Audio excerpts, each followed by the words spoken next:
আকাশবাণী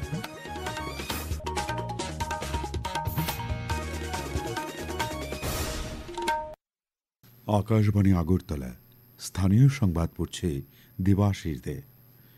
প্রধানমন্ত্রী নরেন্দ্র মোদী গতকাল আকাশবাণীর মন কি বাতের ১১৮তম পর্বে বলেছেন, প্রয়াগরাজে মহাকুম্ভ চিরস্মরণীয় জনসমুদ্র, অকল্পনীয় দৃশ্য এবং সাম্য ও সমভাবনার অসাধারণ সঙ্গমের সহাবস্থান। কুম্ভের এই উৎসবে বিভেদের মাঝে ঐক্যের উৎসব উদযাপিত হচ্ছে। প্রধানমন্ত্রী আরও বলেন, ২০২৫ সালের শুরুতে মহাকাশের ক্ষেত্রে ভারত এক ঐতিহাসিক সাফল্য অর্জন করেছে। একটি ভারতীয় মহাকাশ প্রযুক্তি স্টার্টআপ বেঙ্গালুরুর পিক্সেল ভারতের প্রথম বেসরকারি স্যাটেলাইট কনস্টেলেশন ফায়ারফ্লাইকে সফলভাবে চালু করেছে। এই সাফল্য ভারতকে শুধুই আধুনিক মহাকাশ প্রযুক্তিতে শীর্ষস্থানীয় করে তোলেনি, বরং আত্মনির্ভর ভারতের লক্ষ্যে এটি একটি বড় পদক্ষেপও। বিজ্ঞানীরা মহাকাশ ক্ষেত্রে আরও একটি বড় সাফল্য অর্জন করেছে। তারা উপগ্রহের স্পেস ডকিং করিয়েছেন। প্রধানমন্ত্রী ৭৫তম প্রজাতন্ত্র দিবস উপলক্ষে দেশবাসীকে আগাম শুভেচ্ছা জানিয়ে বলেন, এই বছরটি প্রজাতন্ত্র দিবস উদযাপনের বিশেষ গুরুত্ব রয়েছে, কারণ সংবিধান কার্যকর হওয়ার এটি ৭৫তম বছর। তিনি আগামী ২৫শে জানুয়ারি জাতীয় ভোটার দিবসের গুরুত্ব নিয়েও আলোচনা করেন। দেশে ভোটদান প্রক্রিয়াকে মজবুত করার তিনি নির্বাচন কমিশনের ভূয়সী প্রশংসা করেন। মুখ্যমন্ত্রী অধ্যাপক ডাক্তার মানিক সাহা আজ সিপাহীজলা জেলায় বিভিন্ন প্রকল্পের শিলান্যাস ও উদ্বোধন করবেন। মুখ্যমন্ত্রী আজ দুপুরে জেলার বিশ্রামগঞ্জ সিএমও অফিসে এক অনুষ্ঠানে ২০০ শয্যা বিশিষ্ট integrated drug D addiction centre rehabilitation সেন্টারের শিলান্যাস ও ভূমি পূজা করবেন। এছাড়া ভার্চুয়ালি আমতলীতে জেলা পরিবহন দপ্তরের অফিস, বিশ্রামগঞ্জে সার্কিট হাউসের শিলান্যাস করবেন। এছাড়া বারকুরবাড়ি হয়ে চিকনছড়া পর্যন্ত উন্নয়ন করা রাস্তা, চরিলাম এইচ স্কুলের অতিরিক্ত ক্লাসরুম, জম্পুজলার লাটিয়াছড়া হাইস্কুলের ক্লাসরুমের উদ্বোধন করবেন। রাজ্যে গতকাল নানা অনুষ্ঠানের মধ্য দিয়ে ৪৭তম ককবরক ভাষা দিবস উদযাপন করা হয়েছে। এই উপলক্ষে আগরতলার রবীন্দ্র শতবার্ষিকী ভবনে আয়োজিত রাজ্যভিত্তিক অনুষ্ঠানে কৃষিমন্ত্রী রতনলাল নাথ বলেছেন, রাজ্য সরকার ককবরক ভাষার উন্নয়নে বিভিন্ন পরিকল্পনা গ্রহণ করে কাজ করছে। তিনি বলেন, প্রাথমিক বিদ্যালয় থেকে বিশ্ববিদ্যালয় পর্যন্ত ককবরক ভাষাকে একটি বিশেষ বিষয় হিসেবে চালু করা হয়েছে।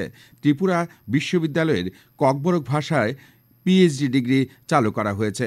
অনুষ্ঠানে বক্তব্য রাখেন ককবরক ভাষা উন্নয়ন উপদেষ্টা কমিটির ভাইস চেয়ারম্যান বিধায়ক রামপদ জমাতিয়া এবং বিদ্যালয় শিক্ষা দপ্তরের বিশেষ সচিব রাভিল হেমেন্দ্র কুমার।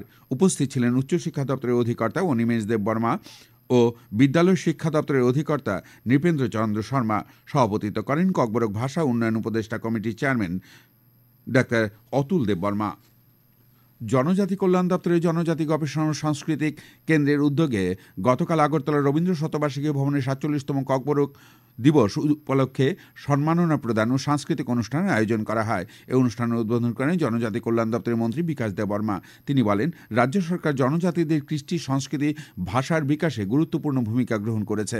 একই সঙ্গে জনজাতি কল্যাণের সরকারের বিভিন্ন উদ্যোগের কথাও তিনি তুলে ধরেন। অনুষ্ঠানে গত বছর মাধ্যমিক, উচ্চ মাধ্যমিক সহ বিশ্ববিদ্যালয় স্তরের পরীক্ষায় কৃতিত্ব অর্জনকারী জনজাতি ছাত্রছাত্রী ছাড়াও বিভিন্ন ক্ষেত্রে দক্ষতা অর্জনকারীদের সম্মাননা প্রদান করা হয়। মাইকেল মধুসূদন দত্ত কলেজের ককবরক বিভাগের উদ্যোগে গতকাল সাবরুম শহরে বর্ণাঢ্য শোভাযাত্রার আয়োজন করা হয়। এখানে আলোচনা চক্রেরও আয়োজন করা হয়।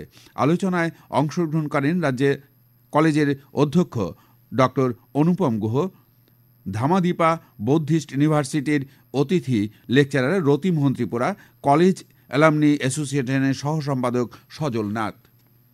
গতকাল সিপাহীজলা জেলাতেও ককবরক ভাষা দিবস পালন করা হয়েছে।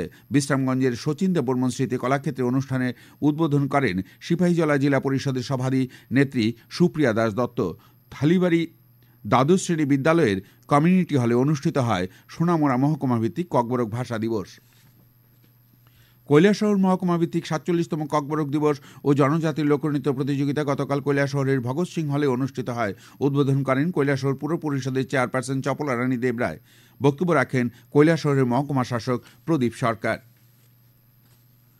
মহারাষ্ট্রে পুনেতে অনুষ্ঠিত জাতীয় সাব জুনিয়র জুডো প্রতিযোগিতায় রাজ্যকে স্বর্ণপদক এনে দিল প্রিয়াঙ্কা দাস।